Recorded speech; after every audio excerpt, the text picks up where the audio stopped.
আসসালামু আলাইকুম ওয়া রাহমাতুল্লাহি ওয়া বারাকাতুহু। কলকাতা মিশনের প্রধান ডেপুটি হাই কমিশনার শাবাব বিন আহমেদ নিয়োগ পেয়েছেন কলকাতা যাওয়ার জন্যে।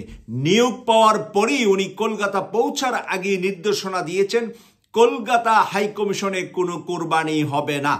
গত ৩০ বছর যাবৎ কলকাতা হাইকমিশনে কোরবানি হয় এবং সেই কোরবানির মাংস হাইকমিশনে যারা থাকেন তারা খান এবং কলকাতা হাইকমিশনটি যেই এলাকাতে পশ্চিমবঙ্গের সেই এলাকার ৯০% মানুষ হলেন মুসলমান এবং সেই ৯০% মুসলমান মানুষদের ভিতরে গরিব মানুষরা সবসময় বাংলাদেশ হাইকমিশনের মাংস খেয়ে তারা ঈদ করে থাকেন।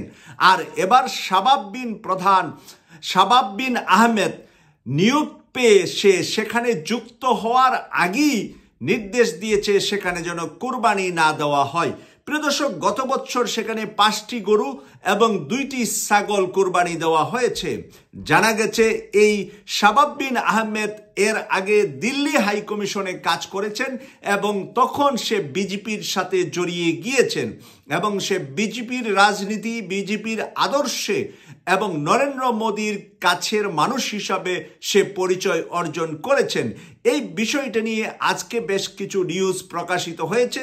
সেই নিউজ থেকে আমি যতটুকু তথ্য পেলাম, এই শাবাব আহমেদ কলকাতা যাচ্ছেন ভারতীয় দালালি করার জন্য এবং বাংলাদেশের যে পররাষ্ট্র মন্ত্রণালয় যেখান থেকে বিভিন্ন হাই কমিশনে নিয়োগ দেওয়া হয় সেখানে বসে আছে ভারতীয় দালালরা, এজেন্টরা এবং হাসিনার লোকেরা।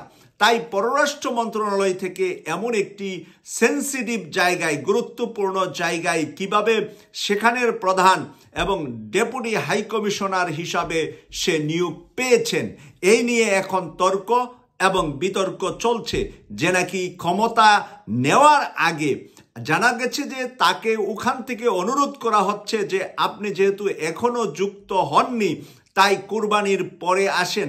প্রিয় দর্শক, আমরা জানি যে কোরবানি আগামী জুন মাসের ৭-৮ তারিখের ভিতরে সম্পন্ন হবে ভারত বাংলাদেশে একই দিনে সেখানে কোরবানি হবে। কিন্তু সে বলছে যে না, আমি ২রা জুন মাসের ২ তারিখেই আমি যুক্ত হব, আমি আসব এবং সেখানে কোনো কোরবানির আয়োজন করা যাবে না, কোনো ধরনের কোরবানির ব্যবস্থাপনা করা যাবে না। কোরবানির ব্যবস্থা করলে ভারত সরকার বেজার হবে। ভারতের মুসলমানরা সেখানে কোরবানি করলে ভারতের বিজেপি এবং উগ্রবাদীরা বেজার হয় এবং তারা এটা পছন্দ করে না। সেই কারণে একজন হাই কমিশনারের দায়িত্ব আমার পালন করতে হবে, যেহেতু এখানে কলকাতার সে প্রধান হিসাবে যাচ্ছে পশ্চিমবঙ্গ, আমাদের ডেপুটি হাই কমিশনার হবেন।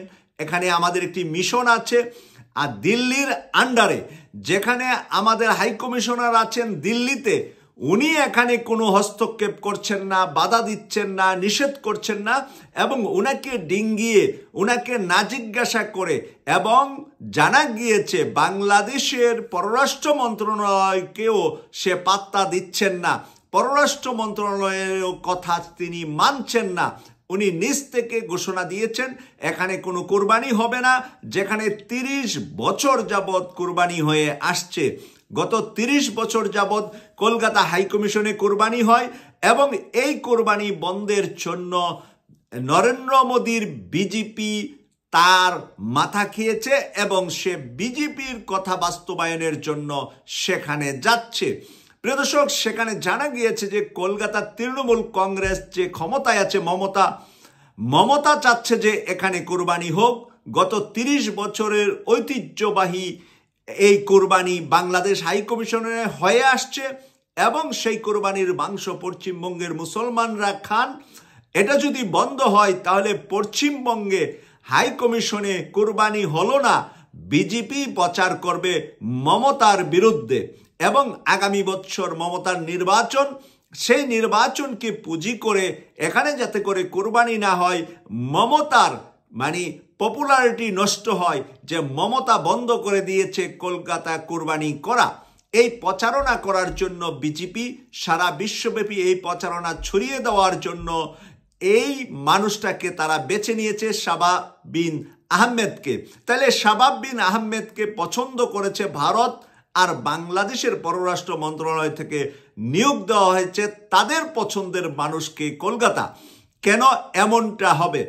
আপনার দেশের নিরাপত্তা রাখার দায়িত্ব কি আমার দেশের হাইকমিশনের, নাকি আমার দেশের হাইকমিশন যাবে বাংলাদেশের স্বার্থ সংশ্লিষ্টতা রক্ষা করার জন্য, বাংলাদেশের ভালো কাজগুলা করার জন্য, বাংলাদেশের সাথে ব্যবসা বাণিজ্য থেকে শুরু করে বাংলাদেশ হাইকমিশনের কাজ বাংলাদেশের পতাকা নিয়ে সে সেখানে থাকবে। এবং যে কোনো দেশের হাইকমিশনটা হলো তার নিজের দেশের সম্পদ। এই হাইকমিশনের ভিতরে যদি একজন বিদেশি মানুষ আশ্রয় নেয়, তাহলে কলকাতার পুলিশ সেই হাইকমিশনে ঢুকে তাকে গ্রেফতার করতে পারেন না। এটা আন্তর্জাতিক আইনে নাই। এমনটা বিভিন্ন দেশে বিভিন্ন সময় হাইকমিশনে বিভিন্ন অপরাধীরাও বা বিভিন্ন দেশ থেকে যাদের নামে হুলিয়া জারি হয়েছে তারা বিভিন্ন দেশের হাইকমিশনে আশ্রয় নিয়েছে। তার মানে ওই দেশের পুলিশ, ওই দেশের আইন ওই হাইকমিশনের ভিতরে চলে না। তাই ওই হাইকমিশনে চলে ওই দেশের পতাকা, যেই দেশের হাইকমিশন। বাংলাদেশের পতাকা চলবে বাংলাদেশের জায়গায়। সেই জায়গাটি হলো বাংলাদেশের যতগুলা হাইকমিশন আছে, আমাদের এম্বাসি আছে, প্রত্যেকটা এম্বাসি পৃথিবীর যেখানেই আছে সেখানেই। প্রিয় দর্শক, সেই জায়গায় কেন সেটা পারবে না? নরেন্দ্র মোদীর পা ধুলো দিয়ে যে চলে ভারতের একটি news paper India today, India today এই শাবাব বিন আহমেদকে নিয়ে বিশাল প্রশংসা করে ইতিমধ্যে তারা একটি প্রবন্ধ লিখেছে। ইন্ডিয়া টুডেতে এই শাবাব বিন আহমেদ খুব ভালো মানুষ, সে আসলে ভারতের সাথে বাংলাদেশের সম্পর্ক ভালো হবে, বাংলাদেশের সাথে ভারতের সম্পর্ক যখন খারাপ তখনই শাবাব বিন আহমেদের মতন একটি ভালো লোক নিয়োগ পেয়েছেন, তাকে ওয়েলকাম, স্বাগত জানাচ্ছে ইন্ডিয়া। তাহলে ইন্ডিয়া টুডে যে নরেন্দ্র মোদীর পা চাটে, এই হিসাবে ইন্ডিয়া টুডের একটা পরিচিতি আছে যে বিজেপির পা চাটাই ইন্ডিয়া টুডের নিউজ প্রকাশ করা। সেই ইন্ডিয়া টুডে শাবাব বিন আহমেদকে নিয়ে বিশাল প্রশংসা নিয়ে ব্যস্ত হয়ে পড়েছে। তাহলে আমাদের বুঝতে হবে যে ইন্ডিয়া টুডে নরেন্দ্র মোদীর লোকজন প্রশংসা করছে।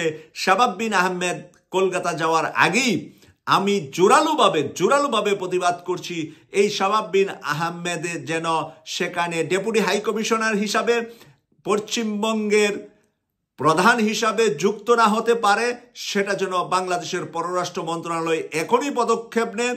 তাকে সেখানে যে নিয়োগ দিয়েছে তাকে যেন রিমান্ডে নেওয়া হয়।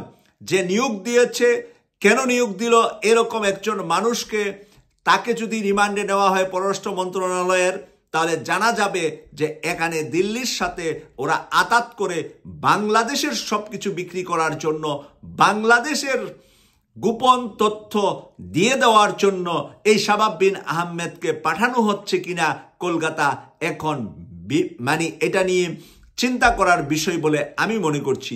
প্রিয় দর্শক, আপনারা যারা আমার নিয়মিত অনুষ্ঠান দেখেন, মন্তব্য লিখবেন আপনারা কমেন্টস করে। আমি আপনাদের মন্তব্যকে স্যালুট জানাই সব সময়। কেটিভি 24 এর পাশে থাকবেন এই প্রত্যাশা করে বিদায় নিলাম। আমি সৈয়দ মাসুক, লন্ডন থেকে। আল্লাহ হাফেজ।